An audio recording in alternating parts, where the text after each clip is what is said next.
Hi, I'm Ibrahim. I'm faculty at LIS. I teach mainly the quantitative subjects, and I'm here with Nikita. Hello, I'm Nikita. I am in charge of special projects at LIS, which ranges from growth to community and various things in between. And today, Ibrahim and I are going to talk about networks.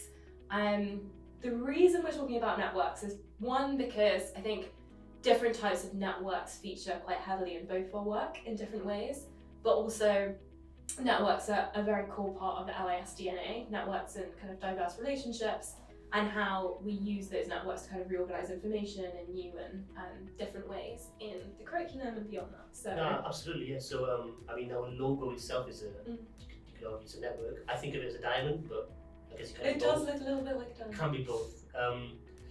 Yeah, and we place a lot of emphasis on a networked curriculum as well. So taking concepts from different disciplines and trying to make connections between them to tackle some sort of problem. So the problem could be inequality, climate change, sustainability, whatever that might be. And how do we harness all these different, seemingly different ideas and make progress is a core concept at LIS. Mm-hmm. Interesting. So Ibrahim, I've got a question for you, which is from your perspective, kind of as part of the faculty here at LIS, what does a network mean to you? Many things.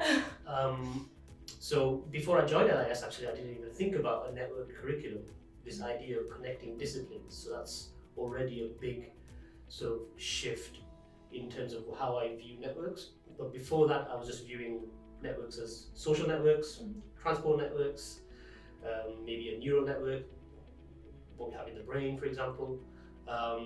But yeah, this idea of kind of having this almost an abstract network and thinking in terms of networks, I thought was a big shift for me and quite an important one.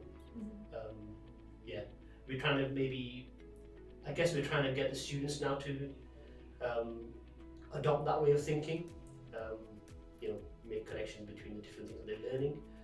It'll be an ongoing process, but that's, I guess, the ultimate aim. Yeah. How about you? What's your view of networks? How do I see networks? I think in a similar way, but I guess a different application, in so much as in terms of what I do at LIS with kind of growth and community and thinking about the larger, I guess, LIS ecosystem, I think about networks often to do with people. So what does it look like to have different types of relationships within a network? Which are kind of the strong elements of the network, which are the weaker elements of the network. How do you create continuous streams of engagement between different people in the network so that everyone is kind of adding value and getting value as well? And yeah, I'm pretty fascinated by the subject from a relationship perspective, I guess. But I know that you also look at it from more of a kind of mathematical perspective, so I'm keen to hear more about that. Yeah, it's mathematical, but I guess it's non-traditional mathematics, so it's not just necessarily numbers and algebra, which I think is what part of the reason I was attracted to in the first place. You draw these kind of pretty pictures of networks, but also you think about relationships between the different entities, so the nodes and relationships that can be identified by lines, edges.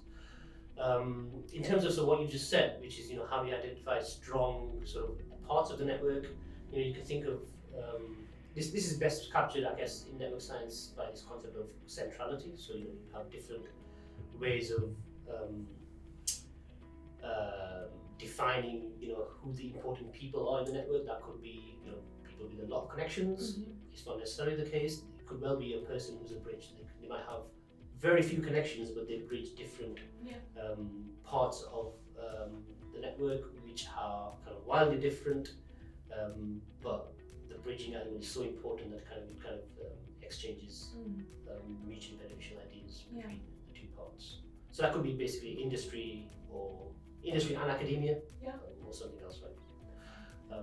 So it's not necessarily the case that you need a lot of connections to be an important part of the network. Yeah. And I think that's really kind of quite nice. It's quite nice actually. It's empowering, right? For somebody like me who doesn't find it easy or at least natural to network. I just need a few quality connections to do something interesting and make kind of strides in my life. Yeah. No, I love that because I think on the other hand, I've I've always sort of loved meeting new people and being quite extroverted about networking and things like that. And I think one thing I've spoken to our students at LIS quite a lot about is how do you network? And I know that it's something that instills quite a lot of fear, particularly in young people, because it is scary and you're really kind of putting yourself out there and, you know, in a different professional setting. And I think getting across this message to them, actually, that you don't need, you know, hundreds of connections in your network for it to be powerful and for it to be value adding. That actually, if you have what I call, I guess, the core of a network, which is similar to what you were saying, people who you know that you can kind of rely on for that support, and who will kind of give you that mentorship and advice when you need it, that's arguably more powerful than having kind of 100 acquaintances in your network who maybe you don't actually know very well, you don't know what they do, you don't know how you can help them, and vice versa.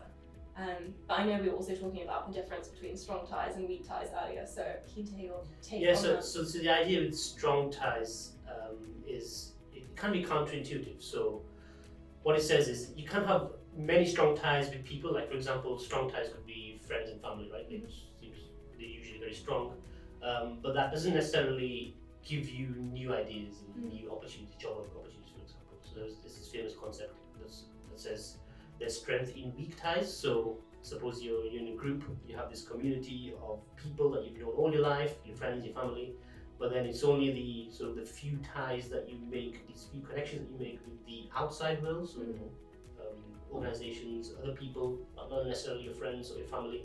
Those are the people that inject new ideas, that kind of promote creativity and kind of give you potentially better job opportunities, and that's been sort of proven in the 70s, I think it was, by a famous network scientist, which I thought was, again, it's empowering, but it's also kind of, there's a sort of a warning sign, gives a warning sign on top of the whole connecting with everybody idea. Yeah. You know, just because it can promote echo chambers, I guess, and you know, everybody knows each other, everybody has the same ideas. So there's a It's interesting. I guess the way I interpret that is the more weak ties you have, kind of at the edge of your network, the greater your, for want of a better phrase, surface area is, right? And if you have a greater surface area, then your network's probably going to be more diverse and things like that. Which I think, again, in the LIS context, and actually in any business context, having more diverse array of perspectives likely leads to a better solution, right? And yeah, one thing I think about in relation to that is this idea of Scenius, this idea of kind of collective genius, and how can you leverage like different relationships within a network and a community to create those moments in time where a lot of brilliant ideas come up all at once. So I guess a recent example of this is Silicon Valley, but there have been kind of multiple times throughout history when we've seen this idea of Scenius come to life, where a group of people just happen to be all in the same place at the same time, and an incredible amount of innovation comes out of that. Yeah. And I guess it's interesting to think about that in the context of LIS and think about whether an institution can play that role in generating that Scenius. Well, that's exciting, right? Yeah, it is. What do you think it would take for that to happen? Well, just being here, like you said, right? I'm excited by it, because I've never been in such a diverse organization, at least in academia. This is the most diverse academic place that I've been at, and every day is exciting for me, right? Who knows what can happen, and I'm very excited by it. What's that word again? Scenius. Scenius. SCENIUS, and it means collective genius. That's a new word I've learned today. It's a great word. Amazing. Where does SCE? Where does that come from? I should know this as a linguist, shouldn't I? Yeah, I don't know actually. I imagine it's something to do with like the place and time of where it's occurring. But I'm not entirely sure. It's a question for later. So yeah, what excites me is that this could potentially be the Silicon Valley of academia, if that's a thing.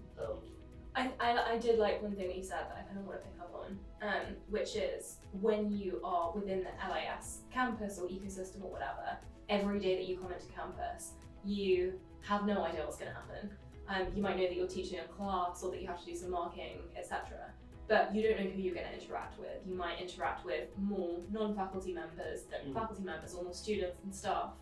And I think it's those kind of serendipitous connections which will ultimately maybe lead us to this Scenius of LIS, which I think is really exciting. And I think because we're quite a small community, and around, I guess, 150 people, which I guess Dunbar's number, right, is the ideal number for a community. Maybe that's what gives us strength in terms of our network at LIS. Maybe, yeah. However, I also argue actually maybe a few more connections is not a bad thing, as long as those connections are interesting enough, like we mentioned earlier, as long as they're interesting, weak ties. But you're right, maybe to create a thriving, stimulating community, 150 probably sounds about right. Right now it's kind of seems to be the number that we're at. Where I do gain a lot of interesting ideas from students, just not even teaching them, just talking to them in the corridor. I love that.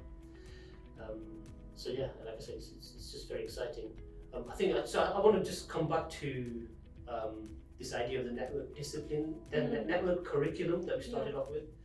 I guess the question for us at LIS is how do we do that and how do we promote that within our students? I don't know if you've got any ideas, but that's a very big goal at LIS, is to synthesize these things, these different disciplines, and to help our students do it. I guess the way I think about it is that we live in a time where, obviously, because of the advent of the internet, etc., access to knowledge has never been easier, right? And I think a lot of people would argue that the creation of net new knowledge is actually quite rare. Maybe that's a controversial opinion, not one I really agree with, but that's what some people would say. And actually, you could argue in response to that if you do want to create novel insights, then those insights are going to come at the intersection of two completely different disciplines. They're not going to come from specialists who continually, we always need specialists, but if you kind of want to create insights that exist at the edges of psychology and biology, or whatever the disciplines might be, then having generalists or interdisciplinarians who can think across those boundaries, I think, is really important. And I guess that's what attracts students to LIS in the first place, right? The fact that they know they're going to get exposure to not just different disciplines, but faculty that have such varied experience, and can look at things from multiple angles. It's interesting when you think about it in the world of work as well, right? Like the internships that our students have done, I think the internship providers have very much seen that within the students, right? That they can think about things in a way that pretty much no one else on their team can, and that's because they've been taught that way, whereas traditionally that's not there. I think they've been taught that way, but I think also they're here because they're already thinking like an interdisciplinarian. And I think, as you mentioned, the internet has a big part to play in that, because we don't necessarily think in disciplines when we search for something on the internet, right? I want to know more about certain topics. Let's say you ask questions and you just find the relevant information. Hopefully it's factual and etc., right? It's not like some sort of weird conspiracy theory, but you go to those sort of websites and resources that give you enough information to make some sort of holistic judgment, right? And that's not necessarily siloed. And so we already do this, and you don't have to be a student, you don't have to be an academic to do this. We already seem to do this in the era of the internet now. And I guess one advantage we have is that we're just tapping into that way of kind of how we're living now anyway, right? And we just maybe formalizing a little bit more in terms of our curriculum. I like that. I love the idea of, actually, I've never thought of it like this before, but when you Google something, you're not Googling within the constraints of a discipline. You're just Googling a question because you're curious about something in the world. And I think that's the sort of environment that we're trying to foster at LIS, right? Like, it's an environment where you have the safety to ask questions and not know the answer. And your questions don't need to be constrained to silos, which I think is very powerful. And a lot of other institutions or organizations, just environments, I think don't give you the opportunity to do that as much. Yeah, exactly. Yeah. So we do split our curriculum in terms of we do quant and qual, etc. So we do ask our students to kind of appreciate that actually some of the topics they're learning are traditionally within the qualitative kind of area or the quantitative area. but again, it should come naturally to them. I think it should anyway. This idea of kind of just thinking of something, but not necessarily tying it to some sort of discipline. So I think that places us at some sort of advantage. I hope. Let's see.